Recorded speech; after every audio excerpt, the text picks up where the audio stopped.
Welcome to Tell the Damn Story, the show that explores the many ways to navigate the successes and failures that aspiring and struggling writers face to make your journey that much easier.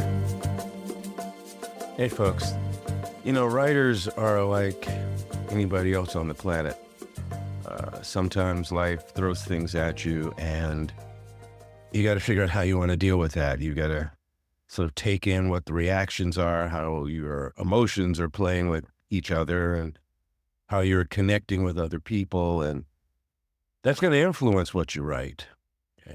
But it may take you a little bit of time to figure out where you are so that you know what it is you want to say or do. So Chris and I are taking this episode to do that. Actually, we're taking this time period, sort of taking in what's happening in the world, both the greater world and our own little nuclear families, how we feel, what we're going to do, all of that. And as not to completely set aside what we feel is our commitment and our love of doing this show and sharing creative tips and experiences with other writers and with you guys, folks. We've decided this episode is going to be a reading. Chris is going to read a piece from A Simple Rebellion, which is a book that he worked very long and hard on, and I think you'll understand where that's coming from when you hear it. And I'm going to read a piece from Blackjack story. It's just a little chapter. It's the first chapter of the story. And I hope that you'll get some sense of not only where I'm coming from with this story, but also where my head might be right around this time, and get some idea of what, like many other people are doing right now, what I'm trying to process. Okay? So here's one from Chris and one from me. Hey, how you doing? It's Chris Ryan, and Alex wants us to read, so I'm going to read from A Simple Rebellion, the legendary so-called prophetic work. It was supposed to be set 40 years in the future and be an exploration of what would happen if we kept these divisions we have towards each other. And if we kept them up, what would happen? I'm going to read you chapters 7 and 8. They go pretty quick. It's about 8 pages all told. The protagonist is Bob Murphy, and he was a comic icon until tragedy hit, and now he's depressed and alone. And you'll see. Bob slept, and when he did, she came to him. The meadows, again, soft breeze, blue skies, sunshine, manicured lawn, even this far back on their property. Her favorite blue picnic blanket. Those crackers from Pop's that she likes so much, with Monterey Jack cheese cut small enough to sit neatly on top. Some chilled Prosecco, her favorite, in champagne flutes. Mary Angeline looking up with those intoxicating brown eyes, the only eyes ever to look at him that way. A little embarrassed because she knows he's staring. Again, always, forever. How could he help himself? Look how breathtaking she is, even at their age. Once again, he needs to kiss those impossibly tiny lips, to experience all that is right in his world just once more. They move toward each other, and Bob awoke in their bed, the moon's placid glow turning their boudoir a soft, empty blue. He sighed, like he did every night, because he dreamed of her every night. He sat up and saw Steve. Usually the dog slept on Mary Angeline's pillow until the wee hours, until the ritual began. Tonight, he was already there, curled up in a little bed Bob had placed on his late wife's dresser, right under their nearly life-sized wedding picture, directly below Mary Angeline. It was as close as Steve could get to her now, as close as Bob could too, except for those damn dreams. He stared, as had become his habit, her likeness somehow offering comfort at this desolate time of night. When she first suggested getting the wedding portrait done, he had resisted the idea. He thought that hanging a huge picture of them in their own home seemed vain. When she sensed his resistance, she grew quiet, never one to argue. But when Mary Angeline became quiet, Bob's world trembled. So huge portrait it was. He ignored it for years, walking by the pretentious thing day after day. If he saw her admiring the photograph, he was happy to gush over how gorgeous she was in it. But for Bob, Mary Angeline defined beauty wherever she was. So why did he need an imitation hanging over their living room couch? To him, that thing was all hers. And then it wasn't. Nothing was. He had opened his entire world to her, and Mary Angeline had immeasurably improved all of it, until the vicious fates decided such blessings no longer amused them. But before they cursed him, it had been glorious. As Bob's career reached dizzying heights, he experienced guilt over their obscene affluence. Mary Angeline suggested a charity that would fund relief efforts in countries hit by natural disasters.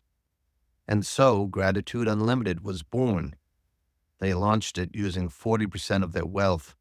His accountant was apoplectic. When Bob was home, they'd organize huge televised comedy specials to raise even more money for the charity. When he was away at a film shoot, Mary Angeline would travel to heartbreaking locations without fanfare to pitch in to help the efforts they were financing. Sometimes it was delivering medicine to fight an outbreak of some disease. Increasingly, it was recovery efforts after the latest hurricane, earthquake, or tsunami. Always reported as once in a century, these devastating events hit every few months now. The national news might refuse to acknowledge escalating climate change, but the dead and the suddenly homeless knew better. And then President Statler decided no one should help foreign countries, quote, until they pay their fair share, unquote, whatever the hell that meant. In her quietly independent way, Mary Angeline continued to fund and participate in relief efforts, speaking about, quote, putting people over politics, unquote, whenever the national news demanded an explanation. The dead can't donate to campaigns, she would say. Sick children don't grow up to vote. Stupidly, Bob was proud instead of worried. He ignored politics, a mistake that would be their undoing. It was what the Gratitude Unlimited staff called, quote, a deliver and dash, unquote, trip to a disease-ravaged part of the ever-expanding third world. Mary Angeline and her team were forbidden to go, but their plane was private and their flight plan faked. So what would be the harm in saving thousands against some politician's wishes? Further, medical experts assured them that they could be on the ground for up to 4 hours before the plane's self-contained atmosphere would get infected. The strategy was for them to be in country no more than 90 minutes. It would be easier to apologize for saving lives than to ask permission. Or so they thought. The president weaponized that private plane against Gratitude Unlimited, and with a small bribe to the government of that country, he stranded Mary Angeline and her staff for 5 days. 5 days. Then he had the entire relief team declared a national health risk and barred them from re-entering the States. They were warned, William Truth reported, but elite Hollywood egos won't listen to the wisdom of our leaders. Finally, the Red Cross, now a Canadian organization, after it was banned for violating similar national policies, airlifted the Gratitude Unlimited team out of the plague zone in an attempt to save them. Bob flew to France, where they were taken for treatment. It was too late. Another of Statler's perceived enemies had been dealt with. Bob, imprisoned in a contamination suit, sat by Mary Angeline's side, unable to touch his beloved, as she used all of her fading energy to call medical experts around the globe, trying to heal her team.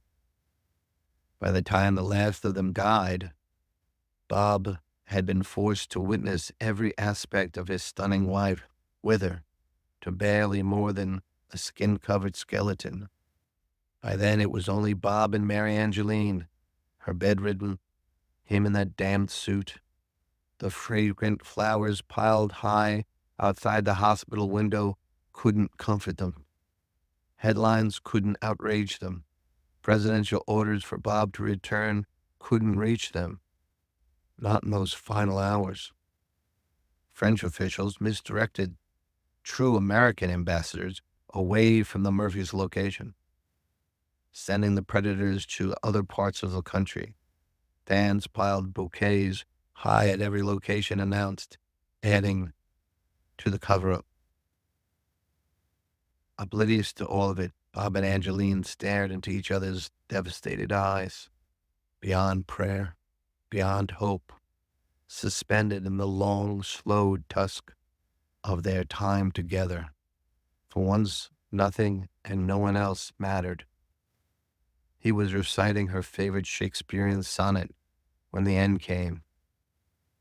Thy eternal summer shall not fade, nor lose possession of that fair. Mary Angeline's frail grip on his gloved hand loosened, and she was gone.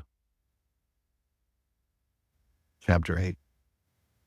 Bob's loss echoed out across a suddenly meaningless life.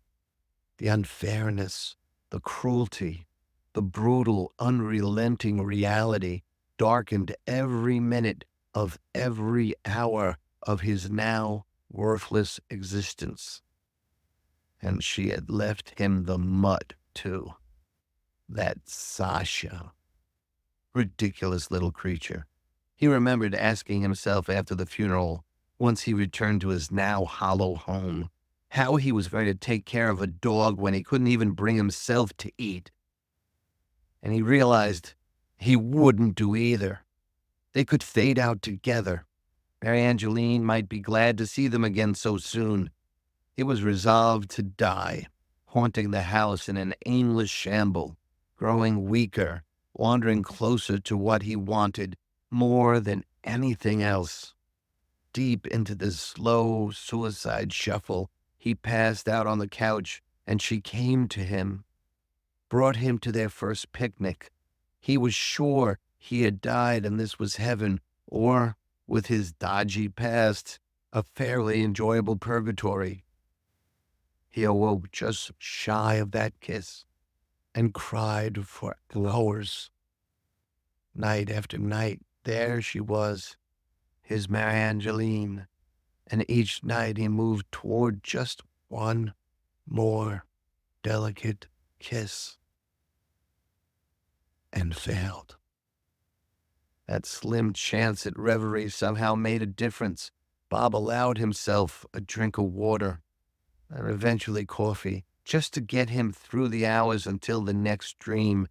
He tossed the mud a few scraps, but still couldn't force himself to eat. Days passed.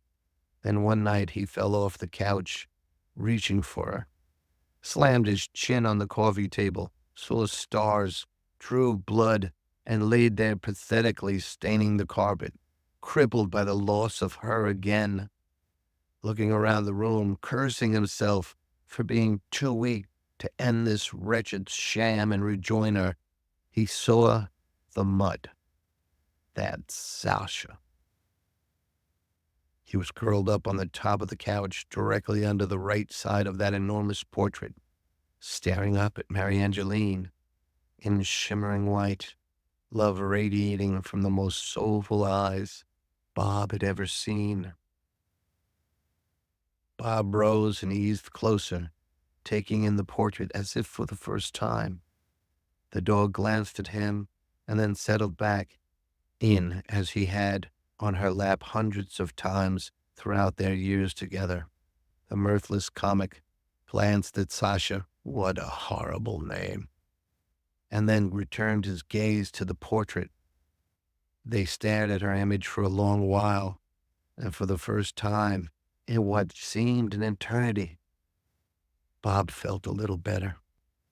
Eventually, the dog yawned and turned its surprisingly appealing face to him. "Want to eat?" Bob asked. "Yep," the dog replied. "Gotta eat," Bob said, taking the cute little creature into his arms. As they approached the kitchen together, Bob gave the dog serious consideration. "We gotta do something about that name, bro." Bob placed the dog on a chair. "How about Steve?" "Yep." "All right, Steve it is." I thought that might have been somehow appropriate for this week. We all got to get through one way or another, whether you're dancing in the streets or doing something else. I hope it helped. All right, peace. I'm going to read a chapter from Blackjack Sins of the Father, Chapter 1. The woods were ablaze all around him. Acrid smoke burned his eyes and seeped through the bandana tied over his mouth and his nose. Arron Day, soldier of fortune known as Blackjack, ran between trees as the heat rose, stinging his eyes and singeing the hair on his neck. He could hear the sounds of the people he pursued screaming as the flames closed in about them, and rising above their pathetic pleas for help was the roar of their leader, Gunari. He'd proven to be ruthless, yet brilliant. He'd maneuvered his band of butchers through the Carpathian Mountains, launched a 6-month reign of terror that brought back memories of Vlad Tepish the Impaler. They'd robbed the wealthy wherever they found them, broken into their homes, tortured and butchered their families. What few trustworthy soldiers and officers that were left in the area discovered the victims dead and dangling from spikes in the woods. 2 of Arron's friends were among them, and he was determined to take the demon down. So he joined the forces, tracking Gunari, and slowly they'd closed in on him. Arron had expected a battle of guns and hand-to-hand with knives, but Gunari planned to whittle down the number of men opposing him. He'd set a trap that would ignite and catch his quarry in a ring of fire. It worked. 6 of the soldiers were caught. It terrorized the remaining soldiers, but filled Arron with a primal rage, a blind rage that sent him on a suicide attack. At least it appeared to be that at first.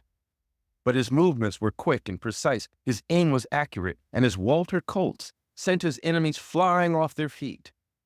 It blew holes in them, holes that desperate clawing fingers could not cover or close.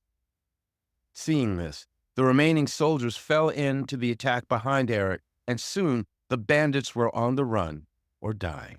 Gunari leaped onto a wagon and whipped the horses into a frenzy. Arron fired again, but now the rising blinding heat and the smoke spoiled his aim. The bandit leader had a choice.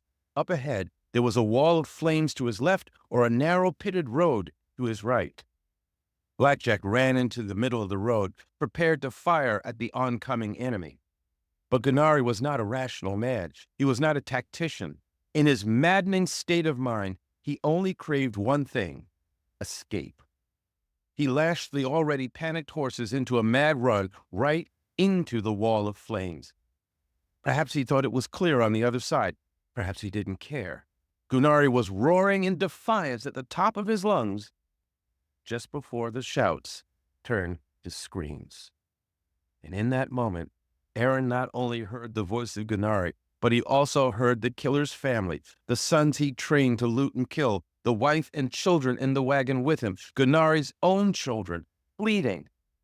He could hear them all screaming, tortured, agonizing wails and screeches that shrieked, that cut through his ears, his head, his heart. All his strength, the twin Colts in his hands, none of it did any good as the screams squealed higher and higher and higher until there was silence. The flight home was uneventful until he reached New York, where he was once again reminded that the world of civilized man did not embrace a black one of means. It was the 1930s, a time when America was in a different state of mind. There was the ignorant skycat that wouldn't take his luggage, 3 fellow passengers who felt entitled to go ahead of him in line. He needed to see a friendly face. He needed to be where what he was would be seen as a blessing and not a curse. Giving in to a spontaneous urge, Arron strolled across the field towards an air cargo company he knew well. George Propoline was not a friend, but he was a pilot who loved the color green above all else. So, several 20s and a few hours later, Arron Day stepped off the cargo flight and was enthusiastically greeted by his sister Mary. She was the only blood kin he had left. She was 2 years older, with a slender but athletic figure. Mary was willful, honest, direct, with a heart as big as the Atlantic Ocean. She was all that, and most importantly, she was family. "Arron, you big buffalo!" Mary ran up and jumped him, throwing her arms around his neck and giving him a hug that exhibited a great deal more strength than most would have expected. "Hey, sis," Arron mumbled. He'd always been uncomfortable with public displays of affection. "Good to see you, too." Mary took a half step back, screwed up her face in mock disgust, and suddenly punched Arron in the shoulder. She didn't hold back either. "Don't you give me that stoic, brooding thing, little brother," she said, dragging the last 2 words out. "I helped diaper your butt, and I can kick it just as easily." Mary studied Aaron's face, his half smile, his hard features, the new cuts and bruises still healing on his cheeks and his hands, and the sorrow in his clear brown eyes. "You've been deep in hell and back, haven't you, little brother?" Arron nodded, then began to walk towards her sedan just off the field. "Been there for sure. Not sure I came back." Mary hooked her arm in his, and Arron became tense again. "Don't you dare," she said, scornful and playfully. Then she squeezed his arm again. "You're home, Arron. We'll talk and eat, and soon enough, you'll be home." Arron remained quiet as they rode along the outskirts of Statenville, its respectable part of town. Its main buildings, the church, library, and courthouse, were a shining display of the benefits of a whitewash covering age and blemish alike. At the far end of the road, Mary turned left into a half-mile area of older homes. Time and weather had worked hard to bend and grate the 1- and 2-story buildings, considered the poor part of town. Arron saw several old and young white families and couples sitting on porches, some lost in thought, some glaring at him and Mary as they passed. One spit on the ground when he saw them. Racial hatred or a plug of chewing tobacco? Arron didn't know, and he didn't care. 50 feet past the last white family's house, and all the families were of a darker hue. This was the colored part of town, sitting just a few feet away from the poor white side. The structures looked no less weather-worn or sturdy, and yet the value of these homes were considered almost below worthless. As they pulled up in front of Mary's home, Arron spotted one of the white men from across the road glaring at them. The man had a brutish look to him, as if his sole purpose in life was to bring pain to those around him. "That's Eustace Freed," Mary explained. "The devil had some extra mean in him, so he spit it out and gave us that man." As if to underscore Mary's point, a young blonde woman stepped out of Freed's house. She said something to the man, and he whirled on her, arm raised as if he was going to strike her down like a dog. Arron tensed briefly, but then he felt Mary's hand on his arm. Eustace stayed his blow in mid-strike and cursed at the woman, who scurried back into the house. And just then, a beat-up truck pulled up in front of Freed's home. There were 3 more men inside, all white, and each one seemed to have soured on the world more so than the one next to her. When 2 of them looked at Arron, Mary approached her front porch. "Come inside, little brother," she said evenly. "Nothing worth nothing out here." Arron turned and followed her up onto the porch, almost reaching the door before one of the men called out, "Well, looky here." Mary and Arron both turned to face the man. With no hesitation, all 4 men came across the road and walked up to the steps. "Looks like the girlie done got herself a big buck for the cold winter nights." "He's my brother, Mr. Freed," Mary said calmly. "Whatever you say, girlie." "I guess you got them muscles from working in somebody's cotton field," another man said and snickered. For a moment, he stood there. Then his attitude changed to one of suspicion and distaste. "But what I can't figure out is where you stole them clothes. You get all dressed up to impress your little ninny here?" Mary folded her arms across her chest. "I told you, he's my brother." "Well, if that's so," said another of the men to Arron, "you won't mind if we take your sister on a little picnic with us, would you?" "That wouldn't be a good idea," Arron said evenly. His voice was hard, flat, and deep. One of the men strolled back to the truck and glanced in on the front seat. "He's probably got a pistol tucked in the dashboard," Arron mused. Any other weapons would be on the floor in back. Arron methodically considered how fast he would have to move to keep the man from reaching his weapon. He knew he'd have to strike with crippling blows, not only tackling the men in front of him, but also reaching that man before a gun appeared. It would be no fair fight, and no quarters asked or given. "Boy, we didn't ask for your permission to take your sister out," Freed growled. "Me and my friends go on lots of picnics with folks.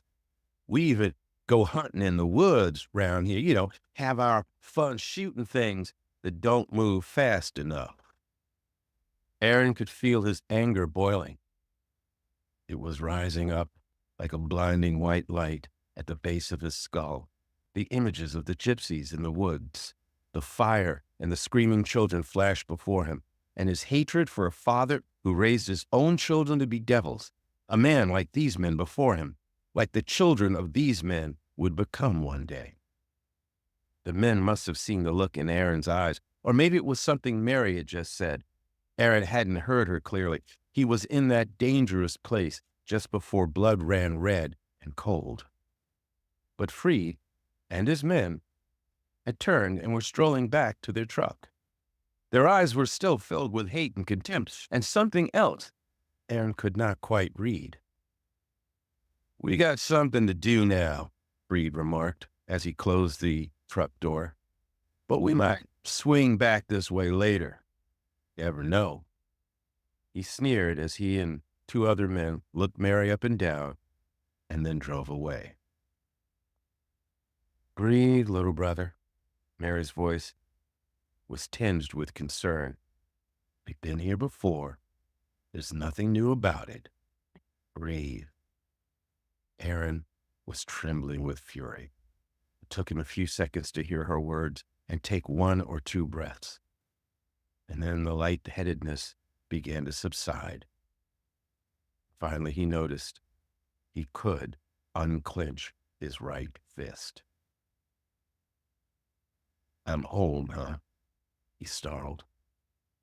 Then he saw some of her black neighbors coming out of their homes. "They must have known Freed's bunch was coming around," Mary commented. She nodded to some of her neighbors, who returned the gesture in silence. Arron stared at the crowd of 10 or 15 people. "We outnumbered them, you know." "We do," Mary agreed. "Now. But you know how it works." "I coulda." "Yes, you could have," Mary interrupted. "And maybe it would have ended there. Or maybe they would have tried again, and you would have had to kill them. Or, more likely, they'd wait until you were gone, and then gather a few more friends. And they'd come creeping up here at night and burn this whole community to the ground." "That one lives in this community," Arron replied. "He lives in that house because it's all he can afford, but he is no part of our community." Several children stared at Arron as they came out of their homes and moved freely along the earth-covered streets.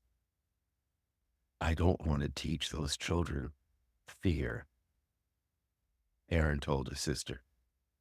Mary shook her head. "They've already been taught that.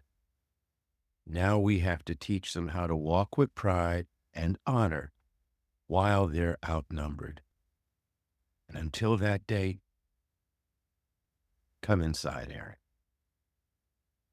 Arron dropped his bag on the porch. "I gotta go for a walk," he declared, and stormed off towards the hills in back of the house.